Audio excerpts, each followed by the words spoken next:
Ainda avaliando a meiose, nós vamos verificar que a maioria dos organismos superiores se reproduz por via sexuada.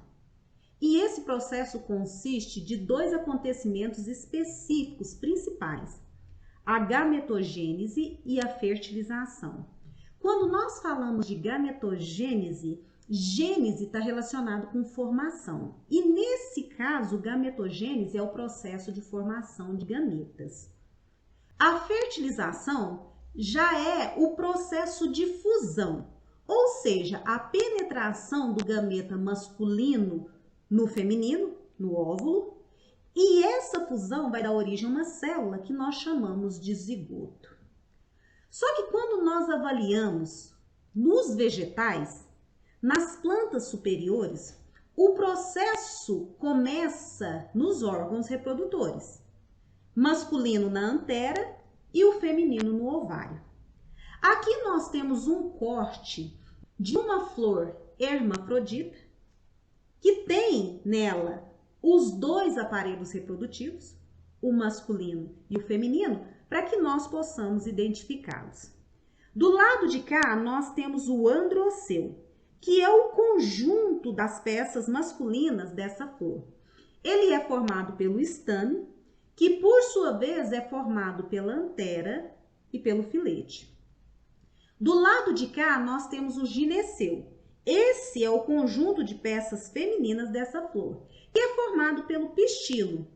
E esse pistilo é o conjunto formado pelo estigma, pelo estilete, pelo ovário e aqui pelo óvulo. Nós ainda temos nessa flor as pétalas, a sépala e o pedicelo. A formação de gametas masculinos é conhecida como microsporogênese e a formação de gametas femininos são produzidos pelo que nós chamamos de megasporogênese. Aqui nós podemos verificar como que ocorre a microsporogênese e aqui nós verificamos o estame, que é formado pela antera e o filete.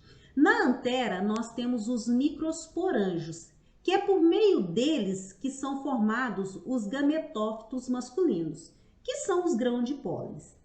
Quando nós pegamos um grão de pólen desse aqui e que nós aumentamos o seu tamanho, é possível nós observarmos a sua estrutura. Ele é formado por uma esporoderme e por um tubo polínico. E é dessa maneira que resulta a formação dos grãos de pólen em um vegetal. Já a megasporogênese, ela ocorre dentro do ovário e é resultado de um órgão reprodutivo com 8 células aqui, que são os gametófitos femininos, aqui nesse saco embrionário. Para que a gente possa conhecer essas 8 células aqui, nós vamos observar que aqui nós temos a oosfera, do lado dela nós temos as sinérgidas, aqui no meio nós temos os núcleos polares e do lado de cá, oposto à região da micrópila, nós temos as antípodas. E aqui, tudo isso aqui dentro desse saco embrionário. Então veja bem, de que maneira acontece então a fusão desses gametas em uma angiosperma? Nós temos aqui a flor e nela nós vimos as partes reprodutivas femininas e masculinas e por meio dessas partes a formação dos gametas masculinos e o gameta feminino aqui no saco embrionário. Esse grão de pólen, ele possui 2 células espermáticas. Nas plantas ocorrem 2 eventos: a polinização e a fertilização, que são eventos distintos, porque uma planta ela pode ser polinizada e não necessariamente tem que ocorrer a fecundação. O que caracteriza a fecundação é o crescimento desse tubo polínico do grão de pólen até que ele possa atingir a oosfera.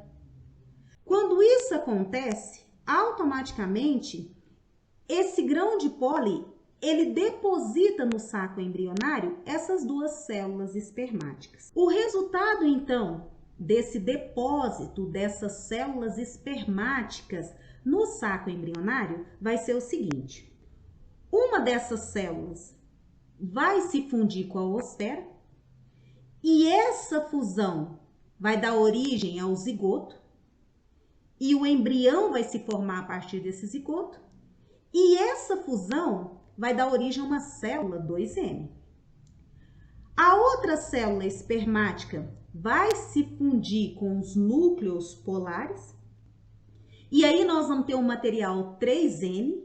O resultado dessa fusão, então, vai ocorrer a formação do endosperma secundário.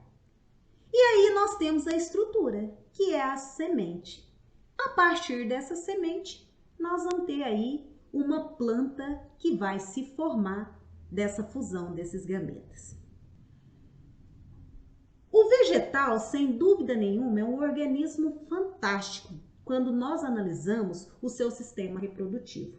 Porque eu mostrei para vocês o exemplo de uma planta que possui na sua flor os dois gametas, que é uma flor hermafrodita. Nela, as espécies vegetais possuem, então, o órgão masculino e o feminino na mesma flor. Mas veja bem, nós ainda podemos ter plantas ginóicas, que são espécies que só produzem flores femininas.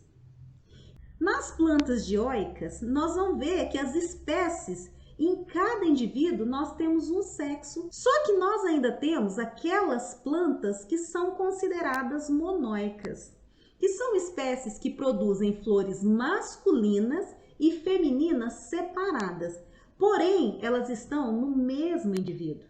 E para finalizar, nós ainda temos as andromonóicas, que são espécies em que as plantas produzem no mesmo indivíduo flores masculinas e as flores hermafroditas. Nos vegetais, nós temos essa variação em relação ao sistema reprodutivo. E nos animais?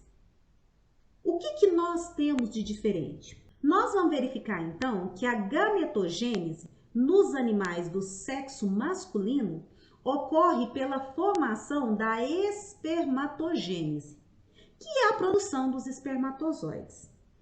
Já a gametogênese feminina ocorre na ovogênese, que vai ocorrer a formação do gameta feminino. De que maneira que isso acontece? Aqui, então, nós temos o processo de espermatogênese. Esse processo ocorre nos testículos. E nós vamos verificar que isso ocorre após o período embrionário. A formação de gametas, então, nos homens, vai acontecer lá na puberdade. E ela acontece de que maneira? Nós vamos verificar que células diploides, elas vão passar aí por várias gerações de divisão e que uma ou outra vai sofrer uma modificação e essa modificação ela é caracterizada por um crescimento. E aí nós temos a espermatogônia acontecendo e nós verificamos então que esse crescimento vai permitir que uma ou outra célula entre em meiose. Essa célula, então, é chamada de espermatócito primário e ela vai passar pela primeira divisão. Quando ela passa pela primeira divisão, uma célula vai dar origem a duas novas células. Essas são chamadas de espermatócito secundário.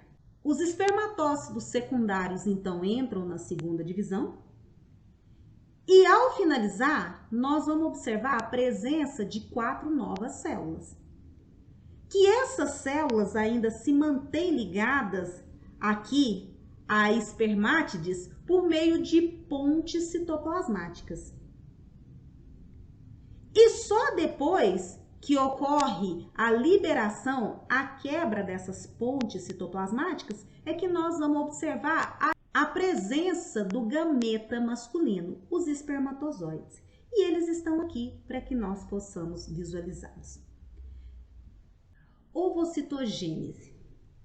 Assim como na mitose, nós vimos que existe o controle do ciclo celular, a meiose também ela é controlada.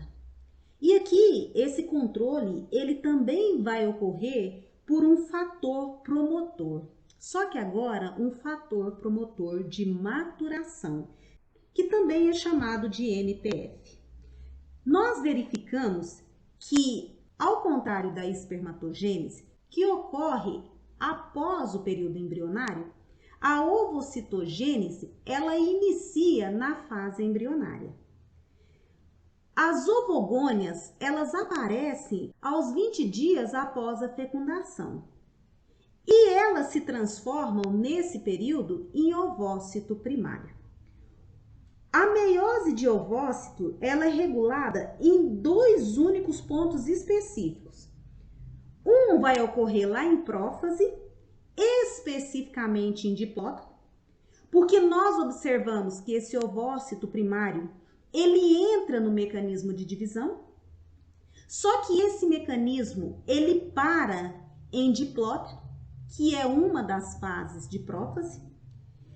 Nós observamos que nessa fase, algumas células completam a meiose, o ovócito primário. Ele deixa então essa fase de diplótico, e isso acontece justamente em resposta a estímulos hormonais. E esse sinal hormonal, ele ativa esse fator promotor de maturação, que é o MPF, para que o processo de mitose possa continuar. Então, a célula, ela entra na anáfase 1, telófase 1, completando a primeira divisão, e ainda entra na segunda divisão, a prófase 2 e a metáfase 2, onde ela para novamente. Ou seja, nós estamos observando aqui que durante a ovocitogênese, o processo de divisão, ele sofre com algumas paradas. E isso acontece na prófase 1, em diplóteno, e na metáfase 2. Foi identificado, então, que existe um fator que é chamado de fator citostático, que é ele que vai permitir que a célula saia da metáfase 2 e entre na anáfase 2. E aqui nós verificamos o ovócito secundário. Caso ele seja fecundado, é verificado que essa célula completa o mecanismo de divisão, terminando aí a meiose. Caso essa célula não seja fecundada, ela vai ser degenerada e eliminada aí a cada mês no processo de eliminação desses ovócitos não fecundados. Eu queria muito poder dizer para vocês que os mecanismos de divisão celular acontecem sempre da maneira que foi explicado aqui para vocês. Só que isso não é real.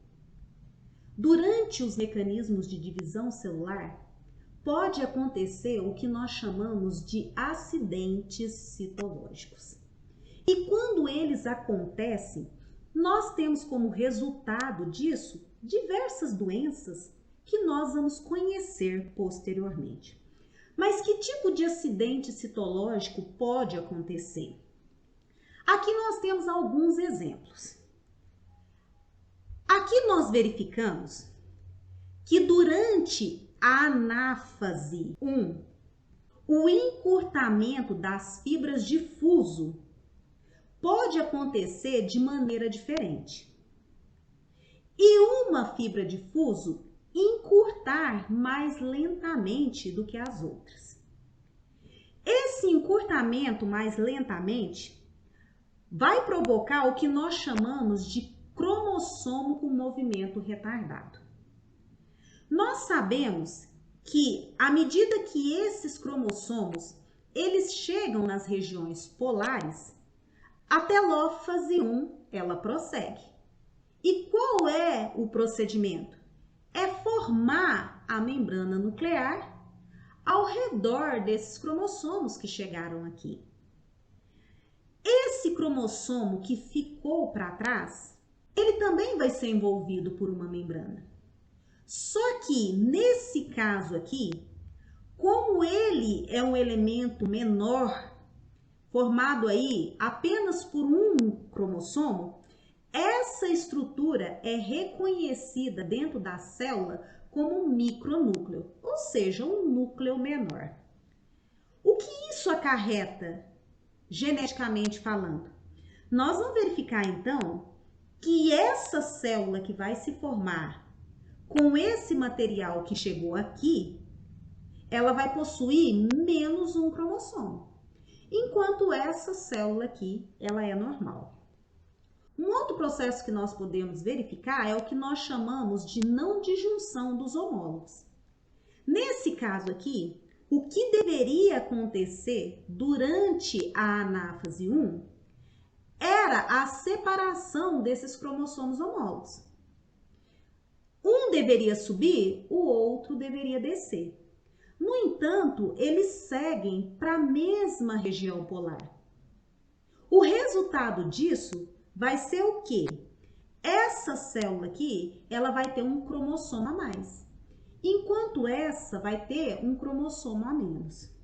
Isso pode ocorrer tanto na anáfase 1, durante a separação dos homólogos, como pode acontecer na anáfase 2, durante a separação das cromátides irmãs, por um processo que é chamado de não disjunção das cromátides irmãs. Um outro evento que também pode acontecer é o não pareamento dos homólogos durante a metáfase 1. Se eles não parearem e durante a anáfase eles seguirem para as regiões opostas, não tem nenhum problema. O problema vai ocorrer é se durante a anáfase eles tomarem a decisão de seguirem para o mesmo lado. E aí nós vamos ter os homólogos segregando para o mesmo polo e de novo nós vamos ter uma situação semelhante à que aconteceu aqui, ó. Uma célula com um cromossomo a mais, enquanto a outra vai ter um cromossomo a menos. Esses aqui são alguns exemplos de acidentes citológicos que podem acontecer durante o mecanismo de divisão celular. E eles podem acontecer tanto durante a mitose quanto a meiose. Se for durante a meiose, nós verificamos aqui que a primeira divisão ela pode acontecer normal e o problema ocorrer na segunda divisão. Quando isso acontece, nós vamos ter duas células normais e duas células anormais. Essa daqui, inclusive, com os dois cromossomos e essa sem nenhum. Essa célula aqui, certamente ela vai ser degenerada. Mas também pode acontecer na primeira divisão e acontecer a não disjunção dos homólogos e nós termos como resultado disso duas células, sendo que essa ela está com um cromossomo a mais e essa sem nenhum, e que elas seguem, entram na segunda divisão e agora, ao invés de duas, nós temos 4 células anormais, sendo que essas duas aqui não vão ter material genético.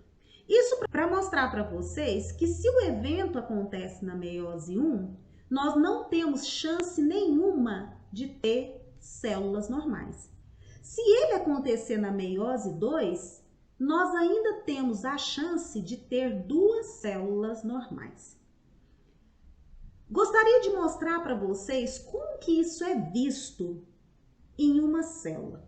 E aqui nós temos uma célula de raiz de cebola, que é um indicador biológico no qual nós podemos fazer várias análises citológicas dessas alterações que a célula pode sofrer.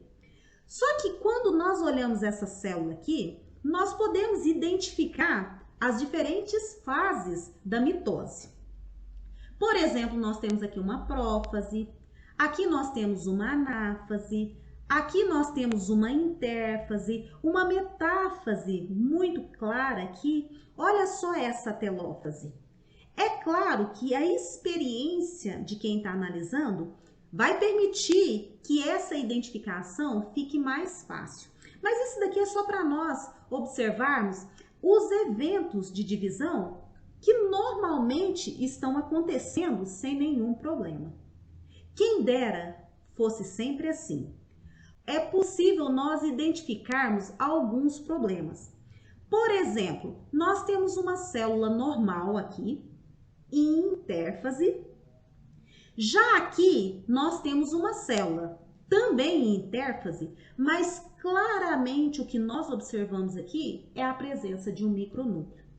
E uma vez tendo sido identificado na célula, isso já é um indicativo de que houve um problema no mecanismo de divisão. Assim como ele também é visto aqui nessa célula. Um outro tipo de problema é o que nós visualizamos aqui. Aqui nós temos uma anáfase normal e aqui nós temos uma anáfase. No entanto, nós observamos aqui que nós temos um cromossomo aqui que ficou para trás, um cromossomo perdido. Nós sabemos que se essa célula prosseguisse no processo de divisão, isso aqui daria origem a um micronúcleo. Outros eventos que podem ser visualizados, e aqui eu chamo a atenção para um evento que foi identificado em raiz de alface hidropônica, analisando diferentes concentrações de nitrogênios utilizado nessa solução nutritiva, que também foi possível verificar a presença de alguns acidentes citológicos, como por exemplo aqui, a presença de micronúcleo, a presença de pontes anafásicas. Olha só esses cromossomos desordenados. Então, é possível observar, né, por meio de análises citológicas, se está ocorrendo ou se houve algum problema durante o processo de divisão celular. E aí vocês vão me perguntar, o que isso pode acarretar? Diversas patologias podem ser provenientes de acidentes citológicos.